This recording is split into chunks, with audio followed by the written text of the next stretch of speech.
Hello and congratulations on getting access to this video course, and I'm going to walk you through how to create a profitable authority blog. So this is video number 1, which is the introduction and getting started.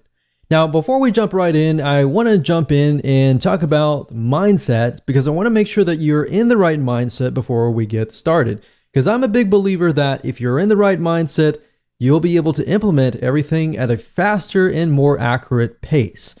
So what I found over the years is that too many blog owners fail because they focus on the misconception or the belief that if you have the right tools or you have the software tools or the WordPress platform or the right blogging platform, then you'll succeed. But the reality is that really, it's not about the blogging platform. It's not about the software tools or any of that. What really it's about is figuring out what your strategy is if your niche that you're going to go into is going to be profitable or not. That's really what it's all about. So the secret is to start with a niche that you are truly an authority in. So this video course is all about that, how to find your niche, but how to make sure that you're in fact the authority. And we're going to put things through a test, and you'll see several tests in the beginning to make sure that is true. Plus, in addition to that, you want to make sure, of course, that it is profitable, that you have enough products to sell, and that you can increase your revenue stream. So what I want to do now is give you a quick overview of what's inside this video course. So you know exactly what to expect, and then of course you'll be able to see all the pieces of the puzzle, and then you'll be able to implement them at a faster rate. So this of course is video number 1. Video number 2 is find a profitable niche. So we're going to do some brainstorming. And video number 3, we're going to do the longevity test to make sure that that niche can last a long time, for decades, literally.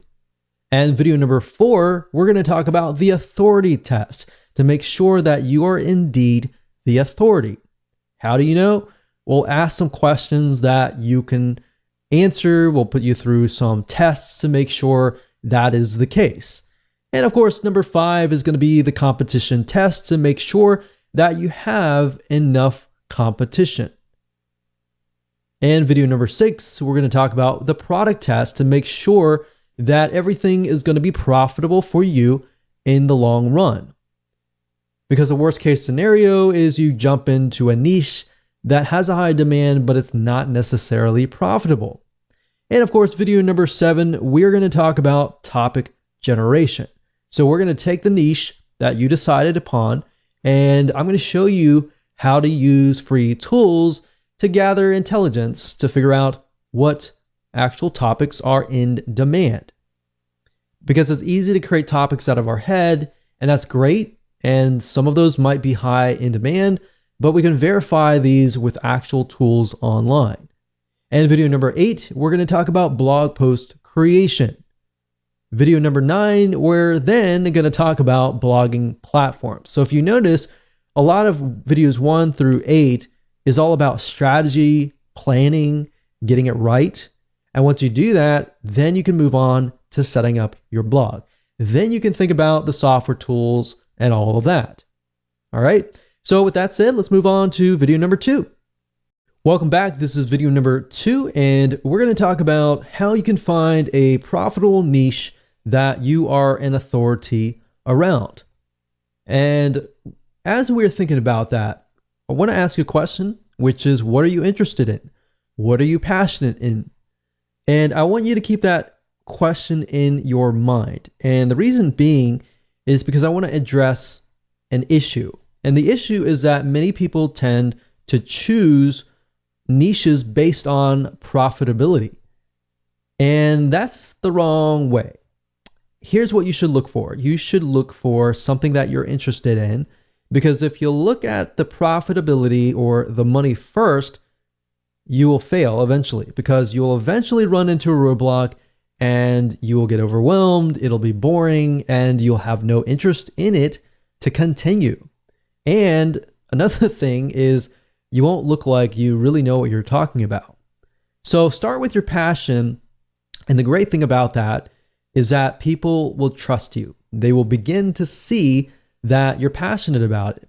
Have you ever been to maybe a blog or a webinar or something of other, and you have noticed that the speaker is not passionate whatsoever? They just feel like they're there because they're there. Does that really make you want to trust them? If they are not really passionate, that you can tell that they don't really know what they're talking about, but they're just trying to get by. That probably turns you off, right? Well, same goes here. You don't want to portray that in any way. What I'm trying to get here is that you want to portray yourself as the expert. And to do that, you need to be passionate about the niche. So over time, like I said, things will get boring and you will lose sight. And once you've lost sight, that is the beginning of failure. So what I'm trying to do is I'm trying to set you up for success. Now, here's an example here. A while ago, I considered a niche called scrapbooking. I had zero interest in it, but I did this because I was trying to follow the money. What happened was it flopped. It died. So what I realized over the last decade was what gets you over the roadblock is being passionate about the niche. So here's my recommendation to you, and I want you to take this exercise and just go ahead. Step one, just pull out a pen and paper, pause the video if you want to, and just sit down and just begin to jot down all of your hobbies, things that you've invested money into, things that you've been passionate about. Maybe it's something that your family's passionate about. Think about all the pains that you've been through or your loved ones have been through, and jot those down as well. Because let's be honest, if it's a pain, you've probably done enough research about it to know the advantages and disadvantages of certain solutions and all of that. So let's say, for example, you have had a kidney stone. If that's the case, then you passed it without needing surgery, then somebody else out there is probably going to want to learn from you, right? So you have some sort of experience in it. You felt the pain, you felt the suffering, you've been through and done that. So you can relate to the people that are going through it. So basically think of things that you're passionate about. And if you want to pause this video and just go ahead and do that, that's fine. After you've done that, step number 2 is now, out of these that you have written down, I want you to pick and choose the ones that you're extremely passionate about. Now, hold on to this because in the next video, we're actually going to discuss how to ensure that you can make sure that you can do this for the long term and that this passes the longevity test, which is the next video. Hello and welcome to video number 3, and we're going to talk about the longevity test. So here's a quick and easy short test that you can utilize to figure out if you're really passionate about the niche in the long term. Because you might be okay right now, but we really want to know if it's going to last for a decade or more. So in the previous video, you created many different topics and then you chose one.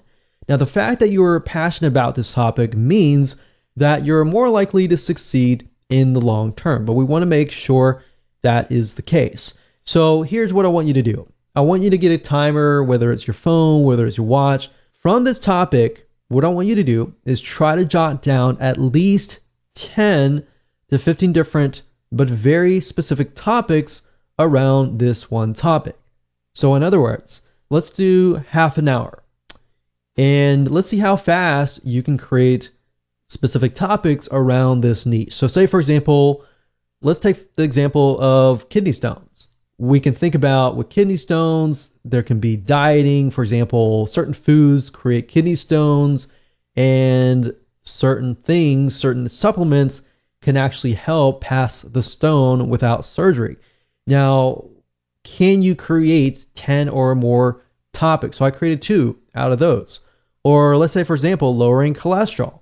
We have dieting, we have exercise, we have cardiovascular exercise, we have aerobic exercise, we have other different options as well. So what we're trying to do is figure out how many topics you can create. So go ahead, Do that now, pause the video. If you got 10, great.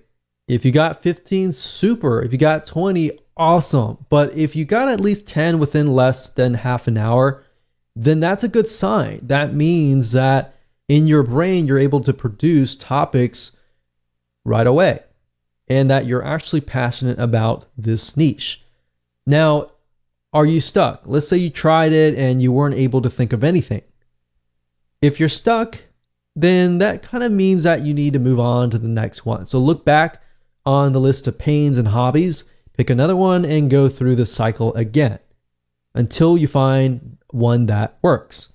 Now, here's the final test. Let's say you found something that you were able to write 10 for. Is this something that you would feel comfortable writing day in and day out?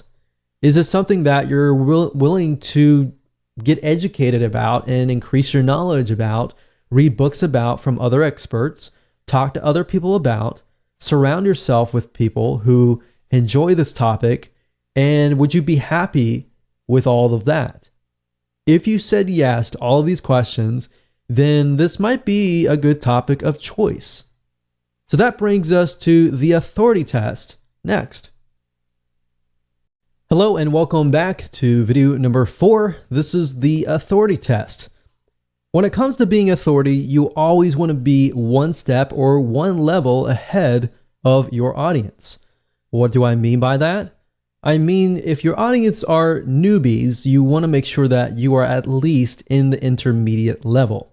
Or if your audience are intermediates, then you need to make sure that you are an expert in that niche. And the reason being is because you need to be several steps ahead to ensure that you answer their questions. In other words, you need to make sure that you can gain their trust by providing value, and that way they understand that you have been through what they are going through right now. Because if you're going through what they're going through right now, they might see you as the same level as them. They don't really see you as the authority. They see you as maybe somebody who's a friend or somebody who understands what they're going through, but not yet has encountered the future. See what I mean by that? You have encountered the future, and therefore you can give them advice and tips to help them. So people want to know essentially if you are ahead of them, because basically the reality is if you do not know what you're talking about, people can see right through you. They won't trust you, and in the end, they will not buy from you. Because at the end of the day, people buy from people that they like and trust. So trust is a bigger, major factor here. So that's really what this whole formula is all about, is how can we get people to trust you?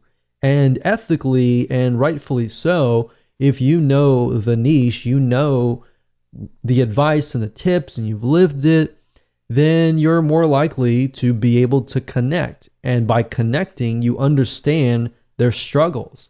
You see where if you find something that's just profitable and you're relying purely on somebody to write the content for you, so you're missing that emotional connection. So at the end of the day, if you think about it, people buy for emotion. They don't buy for logic. They justify their purchases with logic. All right. So with that said, if you're one step ahead of everybody else, great. If you're not, it might be something to think about. With that said, let's move on to video number 5. Hello and welcome to video number 5, and this is the competition test. So the big misconception is that there's too much competition. Oh no, this is not a good niche to go into. If anything, that is actually far from the truth. Having a good amount of competition means that there is a buying market. Why? Because typically what this means is the competition has paved the way, they have educated the market, and they've placed products out there. If the market doesn't really know what the products are all about, your competition actually has to educate the market before people actually will buy them. So basically, instead of having to educate the market, you simply come in, provide lots and lots of value, and you can move in, you can find out what your competition is doing, what your competition is not doing, therefore is a demand in itself, and actually do it. So let me go ahead and show you how to find competing blogs, spy on them to do the necessary competitive intelligence. So technically you can go to google.com and do a search for blogs in your niche. But a tool that I like to use is called buzzsumo.com. That's buzzsumo.com. And the reason why I like this is because this site literally analyzes the content that performs the best within the niche. So this really is going to help shortcut things for you. So if I go here and I type in, let's say for example, lower cholesterol, let's see what we get. Now, one thing to note is that BuzzSumo, it is a paid tool, but it will allow you to do some free searches as well. So if you want to pay for it later, that's fine if you get really serious. But for now, as starting out, you don't really need to pay for it. So if I type this in, you can see these are some blogs or websites that are actually getting a lot of engagement. And what you're trying to figure out is what are they doing to get that kind of engagement? So they have Facebook engagement, LinkedIn shares, Twitter shares, Pinterest shares. So obviously they definitely have social media. So what I want you to do is just jot down, what do you see that they are doing that you could be doing? So let's just take a quick look at these sites and see what they're all about. And by doing so here, this is a good way to figure out topics as well, which we'll talk about later on. But let's just take a look at the sites and see what they are doing. So if we go here, it's theheartysoul.com, and we can see they have different sections, one for food, one for body, one for lifestyle, and it's just these three categories, and then they have subcategories within each. So for example, food, when it comes to lowering cholesterol, there's breakfast, there's snacks, there's entrees, there's salads, there's quick and easy meals, there's sides, there's desserts, beverages, specific diet, brands to avoid, herbs, spices, and more. So you could even jot these down if you wanted to and categorize them. And if we scroll down, we can see that this article here talks about statins don't lower cholesterol. So statins is something that it's a drug that people use to lower their cholesterol. But it's saying in this study that it increases cancer and memory loss risk. So obviously this is a very controversial type article, and that's what they're doing to get all these likes and shares and more. Now, if we go to the other blogs and just take a look at how their site is laid out. So they have a topics. It looks like they have very, very general. It's not necessarily related to health, but they do have one section related to health. But this looks like it's just an article. But you can see the length of the article is actually quite long. It's a good, decent size article, maybe about 700. No, it looks more like 1,000 words.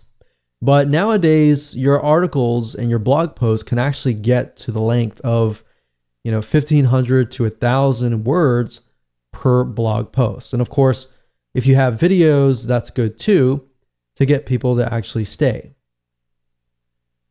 So we can see that these sites don't really focus just on cholesterol, but they focus on the overall arching view of health. Now, what this allows you to do is this allows you to create a profitable authority blog based upon a very, very specific niche. If you focus only on, let's say, lowering cholesterol or how to pass a kidney stone without surgery, then that might actually allow you to convert more sales because the person that you are attracting is more likely to be in that mindset, right? So for example, if somebody comes to this blog, they might be interested in lowering their cholesterol, of course, because of lifestyle, but they might be coming here because they're interested in relationships. So it's not really targeted. So that, I think, is something that could be improved and something that you could even do yourself. So that's what I would do. I would go to these sites, jot down at least 10 or so things that they could improve and that you could follow, that they are doing that is working for them. And you can compare different blogs to make sure that all of these blogs are doing the same thing. If they're all doing the same thing and they're doing really well in that area, it might be something that you can actually mimic. Hello and welcome to video number 6, and let's go ahead and do the product test. Now, at this point in the time, you know for a fact that this is a niche that you want to go into.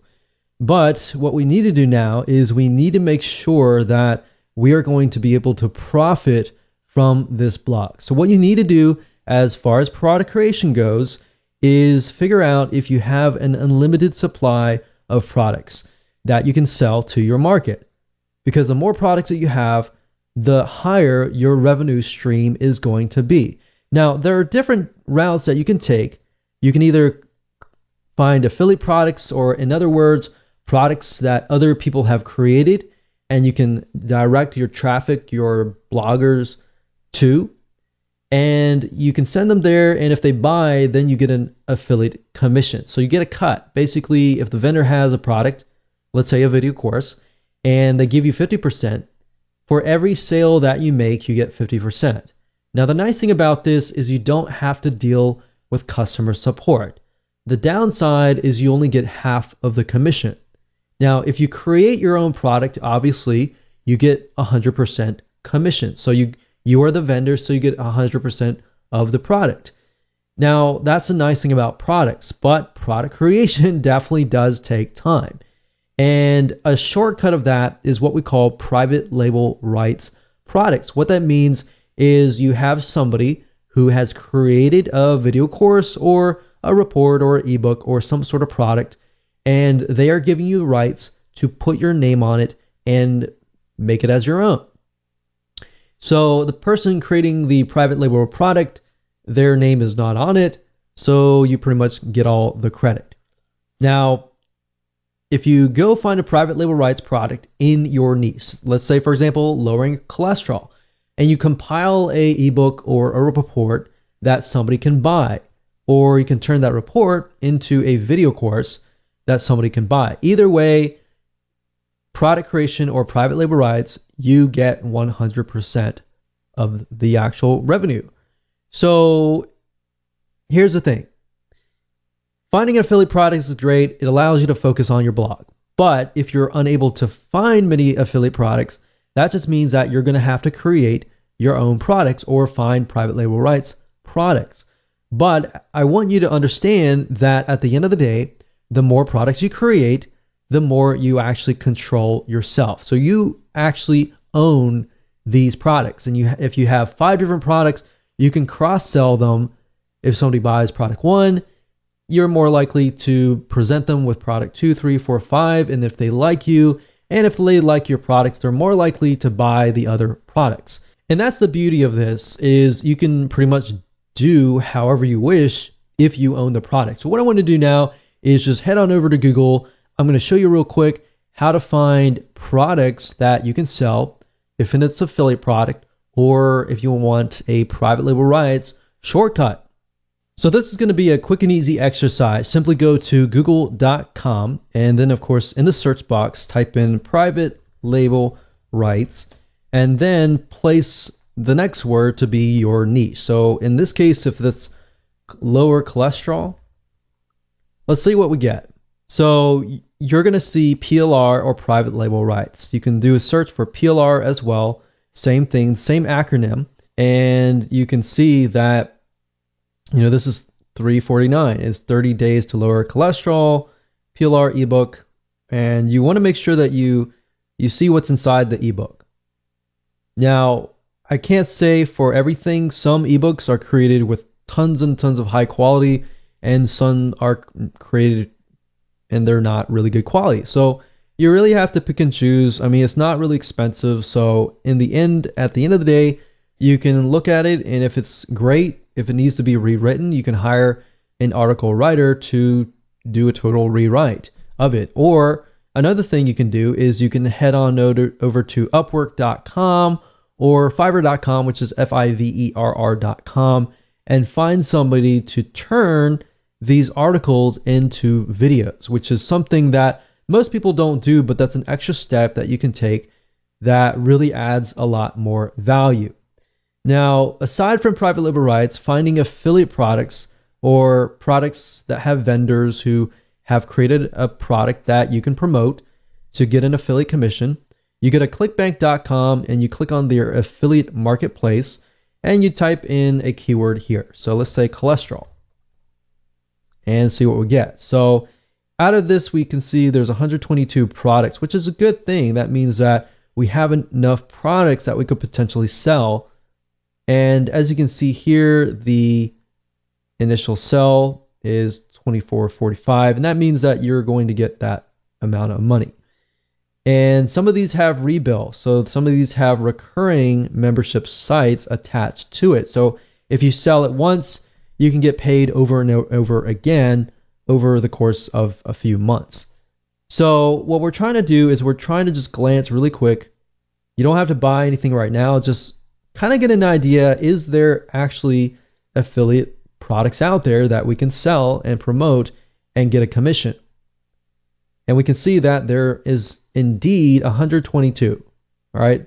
So another thing you can do is you can go to Google and we can say lower cholesterol or just cholesterol affiliate program and see what kind of affiliate programs are out there for products that are helping people lower cholesterol. And you would simply go here, you would take a look at it. You could contact the vendor to get more information or even get private access or complimentary access to the actual product to test it out to make sure that it is good for your list. So over time, if you build a list of, let's say 500 people or 1,000 people, over time you have more leverage the bigger your list is, or the more interactive your actual list is.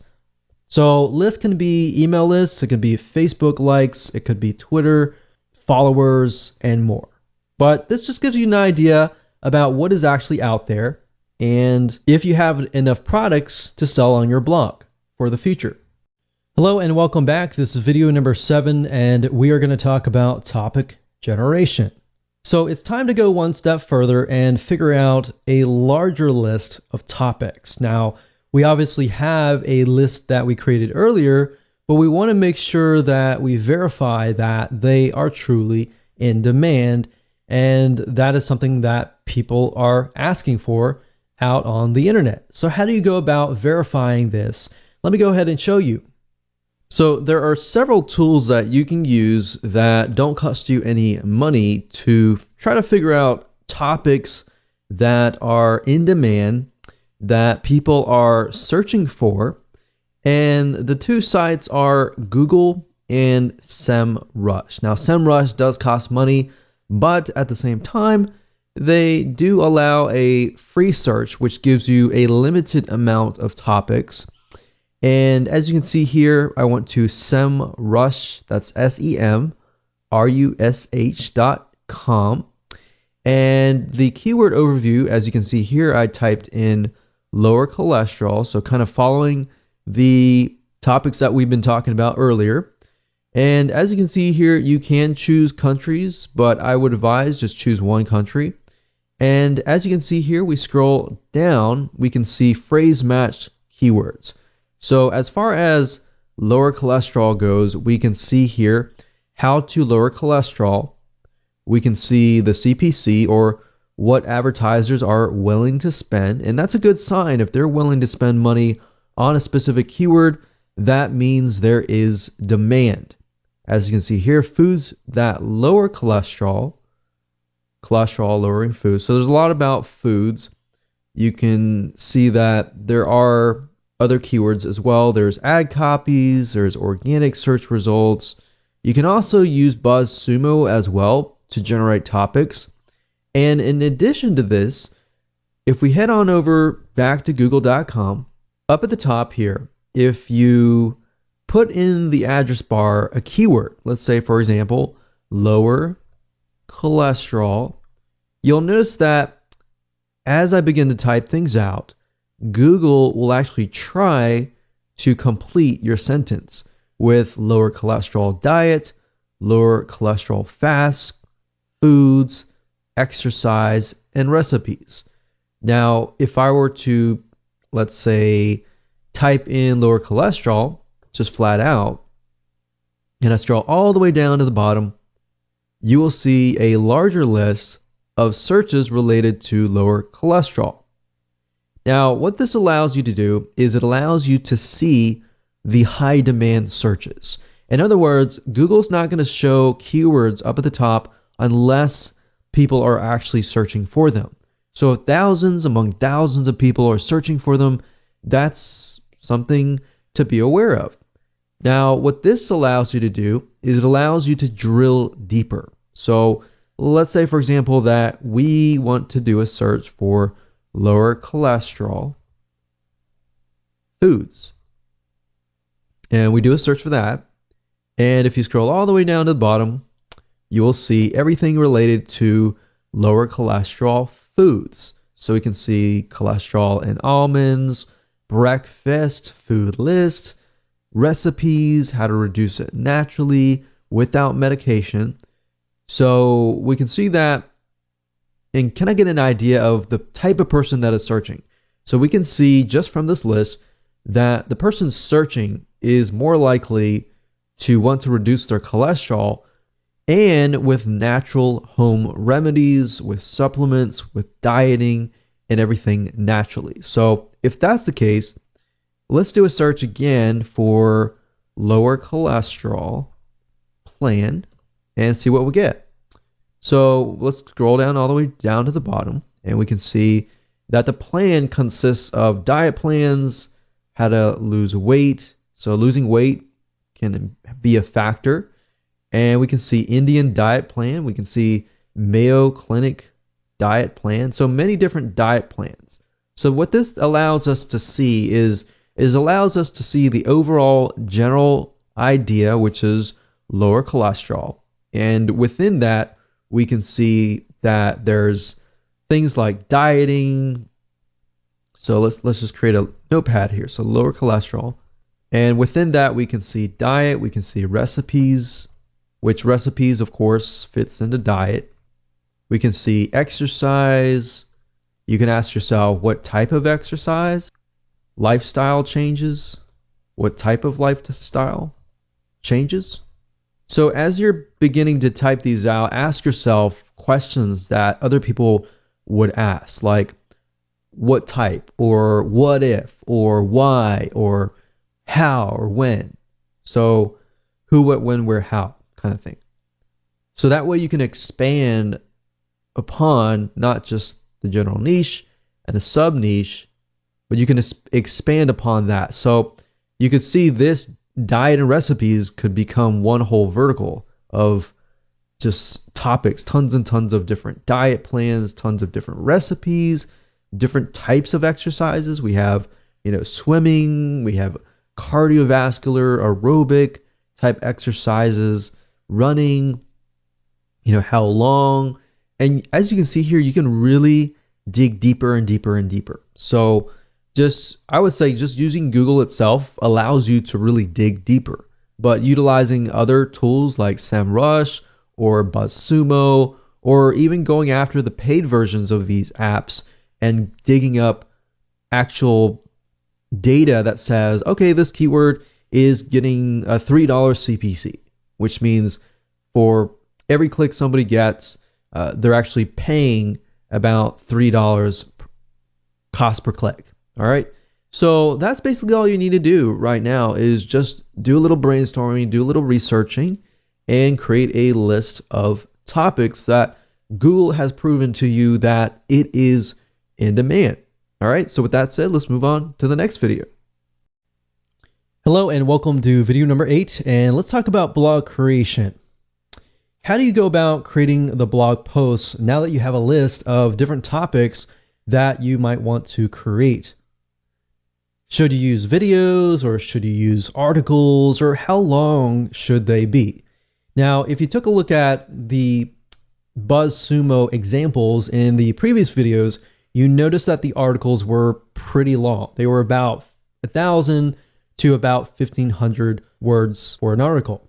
And that's pretty much standard nowadays. But if you can get to a point where it's like 2,000 articles and you have a video, that actually will keep the retention rate of somebody who lands on your blog. So that's the recommended thing to do, is to create an article, and you can outsource this if you want, but I would recommend you actually try to create the blog outline yourself, because if you're passionate about it, it's going to be easier. And one little tip that I have to say to speed up the process is be using something like your iPhone. So like an iPhone, it has something called Siri, and Siri allows you to voice your thoughts on your notepad, and you're able to create an article at a really, really fast rate. Now, obviously, grammatically, everything might be incorrect, but what you can do is you can do that on your iPhone or your smartphone, or even Dragon Naturally Speaking, to create the article, and then you can send it to a proofreader. I create the articles and then I send it to the proofreader, because that allows me to be creative, that allows me to just push it all out, and then it allows somebody else to do the grammatical checking and the spelling and all of that to make sure that it actually flows. Now, once you're done with that, what you can do next is you can head on over to places like Fiverr.com, Fiverr.com, and you can hire people to actually read your article and get them to turn it into a video. So essentially what you're doing is the video is the same as the article. And what you can do is you can add images, and that way you appeal to the visual audiences, the kinesthetic, and the auditory learners. There's 3 types of people and 3 different types of learning. So that's what I recommend to you. Now, as far as what the blog post should be about, well, I'm going to show you what we call the backward blog creation strategy. And I'm actually going to take an example. I'm going to show you how to write the article, or at least outline it to the point that you can do it all in less than 5 minutes. All right, so let me go ahead and show you that right now. Okay, so the reason why I call this the backward blog post strategy is because what we're doing is we're moving backwards, if that makes sense. And it'll make more sense once we dive right in. But as you can see here, what you're trying to do is you're trying to find an already proven blog post. We're not plagiarizing, we're not copying anything, and just want to get that out of the way. But what we're trying to do is we're looking at what is proven and extracting from that and making it more specific, making it more unique, and making it better, essentially. So we find that proven blog post, and then what we do is we can break it up. So this one proven blog post could essentially become 10 or 15 or 20 even smaller blog posts that are actually more specific. So let me show you this in action. This is super, super easy to do. We're not plagiarizing by any means, so I just want to make sure we understand that and that is clear. So let's move on and let's talk about lowering cholesterol again. So lower cholesterol foods. You notice that in the previous search that we noticed that a lot of foods, a lot of natural remedies. So let's kind of focus on that because that seems to be what people are searching for. So let's just type in lower cholesterol foods and see what we get. So if we scroll down, we can see top 12 foods that lower cholesterol. And you'll notice this, a lot of articles are moving more towards 12 things or top 10 things that lower your cholesterol, or top 10 different types of cardiovascular exercises that allow you to lower your cholesterol, or even top 10 foods that you can still eat that are tasty that can lower your cholesterol. So let's just click through here. We'll click this one here and let's just start from there.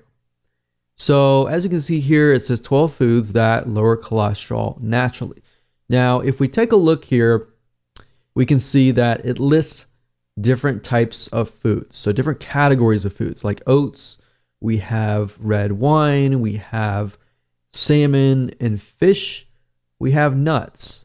Now, we can see that while this is great and all, we can go more specific. So the question is, how do you go more specific? Because obviously the more specific it is, the more interesting it is sometimes, but at the same time, a lot of times it'll actually boost your authority simply because people feel like, okay, you've actually focused in on very, very specific details. So instead of saying like the top 12 different foods that lower cholesterol, what you can do here is say, for example, fish. You can say the top 10 fish that actually lower your cholesterol, or top 5 fish that lower your cholesterol, top 5 types of nuts. Because as you can see here, there are many different types of nuts. There's our pistachios, for example, that can help lower cholesterol. And there are many other types like almonds that can help as well. So try to go through here and just break it down. So let's just go here and we can see here that it's talking about nuts, oats, red wine, salmon or fish, nuts, and let's scroll down and see what else. So we can see teas, we have beans, we have chocolate, we have margarine, and we have garlic and olive oil. So there are actually other olive oils or types of oils that can lower cholesterol. So we can do oils, and let's just start with that. So obviously oats are oats. Red wine, there might be different types of red wine. So maybe we could do top 5 types of red wine, or top types of fish, top 5 types of nuts, and top 5 types of oil that lower your cholesterol. Now, indirectly, what you're doing here is, even though it is very, very specific, you're actually helping Google figure out what your site is all about. So there we go. From this one article, we were able to create 4 different articles. And because it's all very consistent, all we have to do now is we can go back to Google and type in, let's say, top beans to lower cholesterol. So right off the bat, you can see eating a cup of beans can lower your cholesterol as much as 10%. So we have navy beans, kidney beans, pinto beans, black beans, and chickpeas. That's already 3, 4, 5. So there you go. So you can easily find other articles out there that are based on these articles. So you can hire an article writer. Of course, there are many different places that you can go to hire article writers. Fiverr.com, that's Fiverr.com, is one good place to go to. And another place that you can go to is Upwork.com. And you can find very high quality article writers. And really all you need is a few. Just start out with one. And then, of course, as you expand, you can hire a few more. But what I like to do is I like to hire a couple first and see which ones I like, the writing style and how well they work with you. And then you can outsource it. Or you can either do it yourself and very, very easily do it because you have it. It's more specific. The more specific it is, the easier it is to write. So for example, going back to nuts, we have number 1, pinto beans. Number 2, navy beans. Number 3, 4, 5. So all we need is 3 more, which we have those. So kidney beans, chickpeas, and butter beans. So all you have to do is simply hand this to an article writer and say, hey, I want you to write an article on the top 5 types of nuts that lower your cholesterol. And I want you to cover the what and the whys. So basically, this is how it goes. As far as writing a blog post, to make sure that they convert, you always want to cover the what and the whys. You can cover the whens, that's fine, but you don't really want to cover the how. The how is the solution. So the solution is a how, and that essentially is what you are trying to get somebody to buy your product, is the how. So you get people interested in lowering their cholesterol. They learn about the what's and whys, and now they need to learn how to do that. All right. So that's how to create a high converting blog post at a very, very fast pace. Welcome to video number 9, and we're going to talk about blogging platforms. So congratulations, you've reached the end of this video course, and now it's time to talk about blogging platforms. We're going to talk about two things, WordPress or Blogger. And the reason why I want to talk about Blogger is because I know many of you might have the temptation to use Blogger, and Blogger is great. And you can use both, but I recommend the WordPress being your actual blog. And of course, if you want to use Blogger, you can use it to kind of bump the rank up of your WordPress site. So let me explain. Blogger is owned by Google. It's also known as blogspot.com or blogger.com. If you go to either or site, you will go to the same site. This is owned by Google, and it is able to rank super fast. In fact, you'll notice that many self-made authority figures in different niches like you are using blogger.com. And if you notice, they rank really, really fast in the internet. Now, here's the downside of Blogger or blogspot.com is you don't own it. So this means if you get banned for whatever reason, you lose your asset, right? Now, that's where WordPress comes in. Ultimately, you need to have your own asset, especially if you're building a business surrounding this. This is a serious thing. So that's why we recommend WordPress. And you need to buy your own domain. You need to buy your own web hosting. And usually, typically, most web hosting companies have WordPress. So you can simply log into the panel or even ask them to install it for you, and they will install it, and you're good to go. So I'm going to explain a little bit more depth about WordPress. How do you find a domain? How do you go about finding web hosting? What web hosting companies we recommend? And how do you create your blog? How do you find themes? And we'll cover all of that in just a second. Okay, so in order for you to get this to work, you need to have a domain name because you need to have your own brand, essentially. So what you need to do is you need to head on over to a site called namecheap.com. And what Namecheap is a domain registrar, which is where you can buy your domains. So you can go here, and if the domain is available, you can actually get access to it. So if we say something like lower cholesterol, and I'm pretty sure lower cholesterol is taken, but we'll just do 1, 2, 3, 4, 5, 6.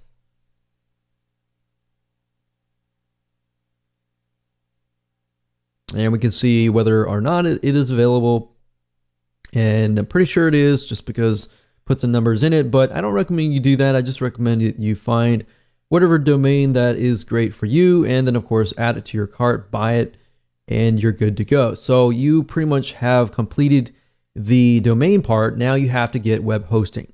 So essentially the way it works is this. If we go back over here, you need two things. You need a domain name, which is kind of like an address, and then of course you need to have web hosting. So if you think about it, a house or apartment, you always have an address, right? And of course the address points to a house. And then a house actually has furniture in it, and you can change the outlook of it, the design of it, on all that. That's basically what web hosting is all about. So what you need to do now is you need to find a web hosting company that specializes in WordPress, because you're going to be using WordPress. Now, just keep in mind that WordPress is a very intensive type software. So as you grow your WordPress site, it utilizes a lot of RAM, a lot of server processing speed as it grows. So that's just something to keep in mind. So what I recommend that you do, you can either go to Google and you type in top WordPress hosting companies and go from there, or you can specifically use the ones that I'm about to talk to you about. There's one site called knownhost.com. We've used them. They have one of the best customer supports as of now, and they're very, very fast. The one good thing about web hosting companies is, as far as trying to figure out whether or not they are good or not, is to figure out how fast their support really is.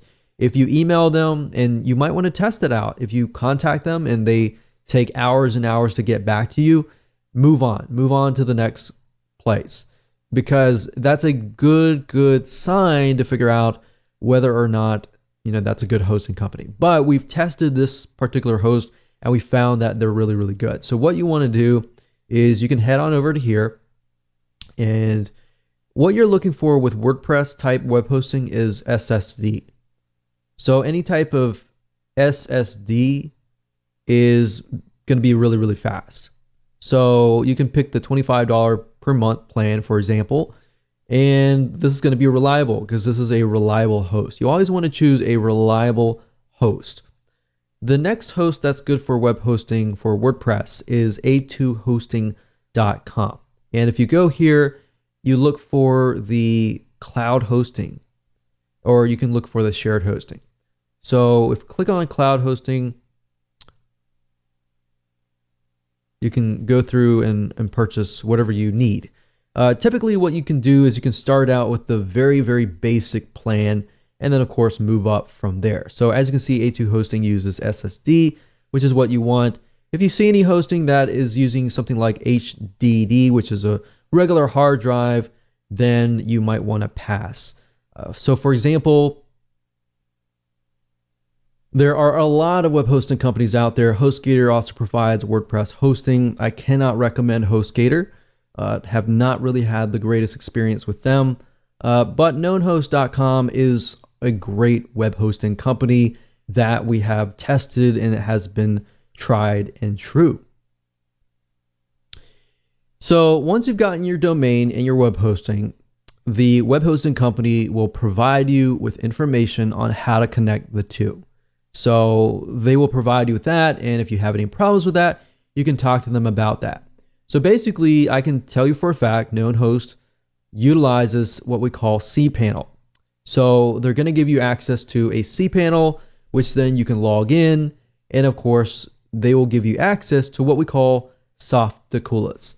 So what you do is you click on WordPress here, and this is basically an app installer. So instead of having to go to wordpress.org and install the 5-minute installation file, which really isn't 5 minutes, by the way, it's more like maybe 10 or 15 minutes or even more, depending on your expertise. So that's why I find this route is just a lot easier, because with this Softaculous, all you have to do is simply go down, click install now, and you fill in the details, and within less than 3 steps, you have installed WordPress. So up at the top, if you scroll down, you're going to see the in-directory option. What this means is basically if you want your WordPress blog to be installed on www.yourdomain.com, if that is the case, leave this blank. If you want to install the WordPress blog in a subfolder, then that's when you can actually enter a directory here. So if this case, we can just type in test blog, you fill in your site name, your description, and then of course your admin username and password. And then of course you can choose the advanced options, and then you can actually select a theme. So that's the nice thing about this particular app installer, is you can pick one. You can actually scroll through many different themes. And the nice thing about WordPress is you can literally change the whole design with a click of a button. You don't have to redo everything or anything like that. So if I want to go with this one, I can click select and click install. And literally within less than a minute or a couple minutes, we are good to go. That's it. And of course, if we go to the actual blog itself, we can see the actual blog has been created. Now, the app installer is going to give you access to the WordPress administrator dashboard, as you can see here. And all you have to do is literally, whenever you create a post, you can go here, add new posts, and you can add new pages. You can also change the appearance by going to appearance and themes. So let's say, for example, we don't like this particular theme. We always can go to add new, and we can find another theme. We can click install, for example, and it's installed. We can activate it. And if you go to the live site, you can literally see that the blog design has been changed. Now, I would recommend that if you are very serious about building a long-term authority blog, that you buy a theme that actually relates to your audience. So I recommend a site. It's called themeforest.net. Themeforest.net. And if you go under WordPress, you can actually find different themes that relate to different markets. So for example, we have blog and magazine. And just because it says blog does not necessarily mean you have to use that theme. You can use a theme that is related to other different markets as well. So as you can see, it ranges about $20 to about $54 per theme. But these themes are very, very professional and can definitely make you stand out. And if somebody comes to your site, you want to make a good first impression. And if you do that, that's one side of getting people to trust you, is to make sure that your site looks professional. So that's just something to think about as well. So I'm not going to go into too much depth about how to use WordPress. That's a different course for a different day. There's many different types of video courses out there that will teach you how to utilize WordPress, how to manage the site, and all that. But best of all, WordPress is great because it's very newbie friendly. And once you understand how to use it, it's very, very fast and efficient to create posts, to create pages, to add images, and all of that.